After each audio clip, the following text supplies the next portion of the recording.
Hello दोस्तों, take India word पर आपका स्वागत है एक नए वीडियो में। तो दोस्तों, आज हम इस वीडियो में एक ऐसे सवाल के बारे में बात करने वाले हैं जो सवाल कि आपके मन में भी कभी ना कभी आया होगा। तो सवाल ये है कि अगर बाहर बिजली कड़क रही हो और अगर हम मोबाइल फ़ोन यूज़ करें तो क्या हमारे ऊपर बिजली गिर सकती है। तो इसका सीधा साधा मतलब है, क्या हमारे ऊपर मोबाइल फ़ोन की वजह से बिजली गिर सकती है।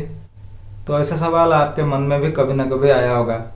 तो हम इस वीडियो में ये एक्सप्लेन कर देंगे कि क्या आपके ऊपर मोबाइल फ़ोन की वजह से बिजली गिर सकती है या नहीं। और हम इस वीडियो में ये भी बात करेंगे कि बारिश की वजह से इंटरनेट स्लो क्यों हो जाता है। और हाँ दोस्तों, आप सबके प्यार की वजह से हमारे चैनल में एक नया माइलस्टोन पूरा होने जा रहा है और वो माइलस्टोन पूरा करने के लिए आपकी और थोड़ी सी मदद की ज़रूरत है। तो इस वीडियो को शेयर कीजिए अपने दोस्तों के पास, और जिसने सब्सक्राइब अभी तक नहीं किया है वो सब्सक्राइब कर लें और बेल वाले आइकन को क्लिक करके ऑल पर रख दिए।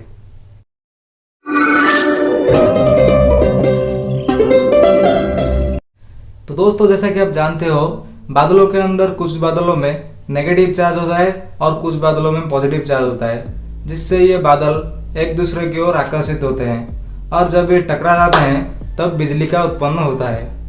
और जो बिजली है वो कहीं पे भी गिर सकती है। इसका कोई अपना ठिकाना नहीं होता है कि आज यहीं पे गिरूंगा, आज वहीं पे गिरूंगा, ऐसा कुछ नहीं होता। वो रैंडमली कहीं पे भी गिर सकती है। और बिजली सिर्फ भूखंड में ही नहीं गिरती, एक बिजली एक बादल से दूसरे बादल पे भी गिर सकती है। और एक बात जानोगे तो हैरान हो जाओगे कि बिजली सूरज से 5 गुना ज़्यादा, जी हाँ 5 गुना ज़्यादा गर्म होती है। तो ये सब ज्ञान छोड़ो, अब मुद्दे पर आते हैं। तो क्या आपके मोबाइल के ऊपर बिजली गिर सकती है? तो आंसर है नहीं। तो अब तक ऐसी कोई बात प्रूव नहीं हुई है कि किसी के मोबाइल फ़ोन की वजह से किसी के ऊपर बिजली गिरी हो या फिर बिजली की वजह से किसी के मोबाइल फ़ोन का नुकसान हुआ हो। और मोबाइल फ़ोन इतना कैपेबल भी नहीं है कि अपनी ओर बिजली को आकर्षित कर सके। और कुछ लोग ये कहते हैं कि मोबाइल की इलेक्ट्रोमैग्नेटिक फील्ड की वजह से मोबाइल के ऊपर बिजली गिर सकती है, पर ऐसा नहीं होगा, क्योंकि मोबाइल फ़ोन की इलेक्ट्रोमैग्नेटिक फील्ड उतनी ज़्यादा भी नहीं होती जिससे बिजली आके हमारे ऊपर गिर जाए। तो बिजली को जाना है अर्थ पे, और उसे अर्थ पे जाने के लिए एक माध्यम की ज़रूरत है। और अगर आप कहीं पे ऐसे खुले में ऐसे घूम रहे हो, मोबाइल पे बात करते करते एकदम मज़े में, और बिजली कड़क रही है और बिजली ने आपको टारगेट कर दिया, तो bye bye tata goodbye गया। तो इससे ये बात सिद्ध होती है कि आपके गलती की वजह से आपके ऊपर बिजली गिर सकती है, पर मोबाइल के कारण किसी के ऊपर बिजली गिरी हो ये बात आज तक कोई प्रूव नहीं कर सका है। तो फिर भी सतर्क रहिए और मोबाइल को बंद रखिए जब बारिश हो रही हो, जब बिजली गिर रही हो। तो अब बात करते हैं बारिश में इंटरनेट आखिर स्लो क्यों हो जाता है।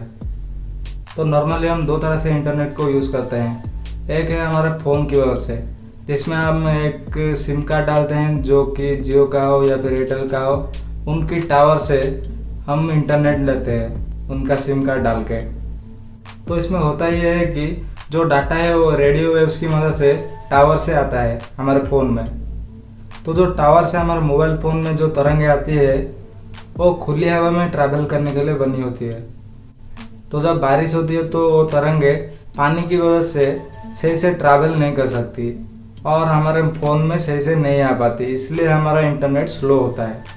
या फिर कभी कभी हमें इंटरनेट भी नहीं मिलता। या फिर ज़्यादा बारिश या तूफान की वजह से अगर आपके पास वाले टावर में कोई खराबी आ जाती है या फिर कुछ टूट जाता है तो वो टावर बंद हो जाता है और आपका मोबाइल फ़ोन दूसरे टावर से कनेक्ट होता है जो कि आपसे बहुत दूर होता है, और उस टावर से उनके आसपास वाले भी कनेक्ट रहते हैं, इसलिए आपको स्लो इंटरनेट देखने को मिलता है। और उस टावर में उसके आसपास वाले भी कनेक्ट रहते हैं, इससे इनका यूज़र बेस बड़ा हो जाता है, जिसकी वजह से आपको सही से इंटरनेट नहीं मिल पाता। आखिर एक टावर कितने लोगों को इंटरनेट पहुंचा पाएगा, इसलिए स्लो हो जाता है। तो अब बात करते हैं इंटरनेट यूज़ करने के दूसरे माध्यम के बारे में, जिसका नाम है वाईफाई।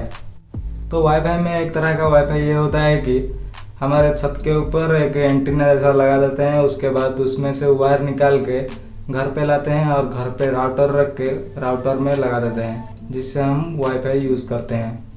तो इस वाले वाईफाई में ये प्रॉब्लम होता है कि इसमें तो ज़्यादा स्पीड नहीं आता वैसे मोबाइल की तरह, और ये भी ऐसे बारिश में स्लो हो जाता है, क्योंकि ये भी रेडियो वेव्स की मदद से हमें डाटा पहुंचाता है, इसलिए ये बारिश के कारण स्लो हो जाता है। और दूसरा है फाइबर ऑप्टिक केबल, जिसमें एक तार के माध्यम से हमें डाटा पहुंचाया जाता है।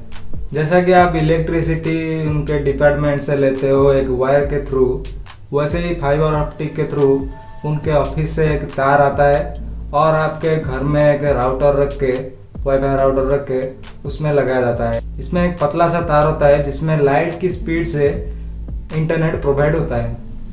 और जो फाइबर ऑप्टिक केबल यूज़ करते हैं वो मेरी बात अच्छे से समझते होंगे कि इसमें कितना ज़्यादा स्पीड मिलता है। 60 Mbps, 70 Mbps, आप जितना इसका प्लान लोगे वो उतनी स्पीड ही आपको मिलेगी। और ये केबल की मदद से इंटरनेट प्रोवाइड होता है, इसलिए आपको बारिश में भी अच्छा इंटरनेट मिलेगा। अगर आपके घर में लाइट चली हुई है और इन्वर्टर भी नहीं है तो उसमें बंद हो जाएगा इंटरनेट। और अगर कहीं पे वायर कट गया या फिर अगर जो आप ऑफिस से ला रहे हो उनके ऑफिस में कोई गड़बड़ हो गई, इसलिए भी आपका इंटरनेट स्लो हो सकता है।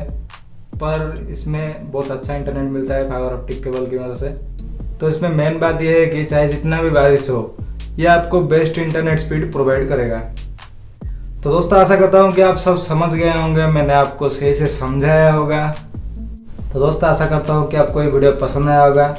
अगर ये वीडियो आपको पसंद आया है तो इस वीडियो को लाइक कीजिए, इस वीडियो को अपने दोस्तों के पास शेयर कीजिए और नीचे लाल कलर का सब्सक्राइब वाला बटन है उसे क्लिक करके ऑल पर रख दीजिए, जिससे हमारी नई वीडियो की नोटिफिकेशन आपको सबसे पहले मिलेगी।